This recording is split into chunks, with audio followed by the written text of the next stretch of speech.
2.5% কোটাধারীর কথা শুনা 18 পরিপত্র দিল বাতিল কইরা কোটা তো নয় সে তো জাতির জহার কাতারে। মুক্তিযোদ্ধা কোটা ব্যবস্থা বাতিলের দাবিতে আজও আন্দোলন করছেন ঢাকা বিশ্ববিদ্যালয় সহ বিভিন্ন বিশ্ববিদ্যালয়ের শিক্ষার্থীরা। বৃষ্টি উপেক্ষা করে আন্দোলন চালিয়ে যাচ্ছেন তারা। 4 জুন বৃহস্পতিবার দুপুরে শাহবাগ মোড়ে অবস্থান নিয়েছে ঢাকা বিশ্ববিদ্যালয়ের শিক্ষার্থীরা। এ সময় বৃষ্টিতে ভিজেই স্লোগান দিতে দেখা যায় শিক্ষার্থীদের।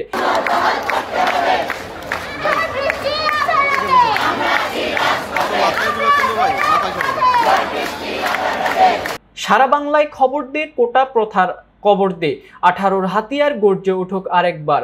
জেগেছে রে জেগেছে, ছাত্র সমাজ জেগেছে।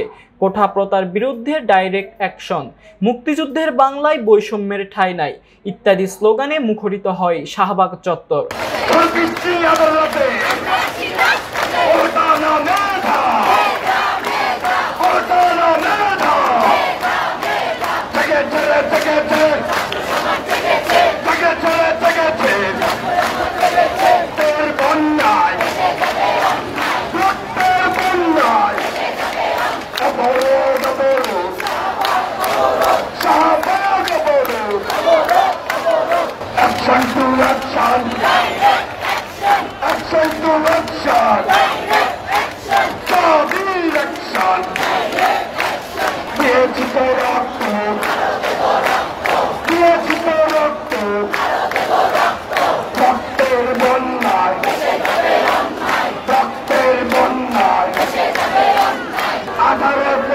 বহাল করতেই হবে।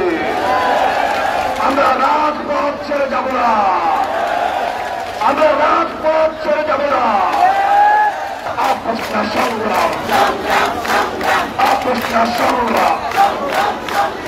2.5% কোটাধারীর কথা শুনা 18 পরিপত্র দিল বাতিল কইরা 2.5% কোটাধারীর কথা শুনা 18 পরিপত্র দিল বাতিল কইরা। কই নাও পেনশন নো চিন্তা কোটা থাকুক মেটার জোরে যাবা আগাইয়া কোটা তো নয় সে তো জাতির জহার কাতারে কোটা তো নয় সে তো জাতির জহার কাতা কোটা তো নয় সে তো জাতির জহার কাতারে কোটা তো নয় সে তো জাতির জহার কাতা। 2.5%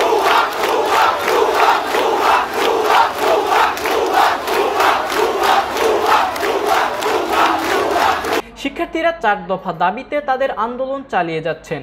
দাবিগুলো হলো 2018 সালে ঘোষিত সরকারি চাকরিতে কোটা পদ্ধতি বাতিল ও মেধাভিত্তিক নিয়োগের পরিপত্র বহাল রাখা, পরিপত্র বহাল সাপেক্ষে কমিশন গঠনপূর্বক দ্রুত সময়ের মধ্যে সরকারি চাকরির সমস্ত গ্রেডে অযৌক্তিক ও বৈষম্যমূলক কোটা বাদ দেওয়া, সরকারি চাকরির নিয়োগ পরীক্ষায় কোটা সুবিধা একাধিকবার ব্যবহার করা যাবে না এবং কোটায় যোগ্য প্রার্থী না পাওয়া গেলে শূন্য পদগুলোতে মেধা অনুযায়ী নিয়োগ দেওয়া, দুর্নীতিমুক্ত নিরপেক্ষ ও মেধাভিত্তিক আমলাতন্ত্র নিশ্চিত করতে কার্যকর ব্যবস্থা নেওয়া। 2021 সালের সেই পরিপত্রের মুক্তিযোদ্ধা কোটা বাতিলের অংশটিকে চ্যালেঞ্জ করে কয়েকজন মুক্তিযোদ্ধার সন্তান উচ্চ আদালতে একটি রিট আবেদন করেন। সেই রিটের রায়ে চলতি বছরের 5 জুন পরিপত্রের ওই অংশ অবৈধ ঘোষণা করেন আদালত। পরে এ রায় স্থগিত চেয়ে আপিল বিভাগের চেম্বার আদালতে আবেদন করে রাষ্ট্রপক্ষ, কিন্তু গত 9 জুন প্রাথমিক শুনানির পর আবেদনটি আপিল বিভাগের নিয়মিত বেঞ্চে পাঠানো হয়। পরে আদালত কোটা প্রথা পুনর্বহালের রায় দেয়।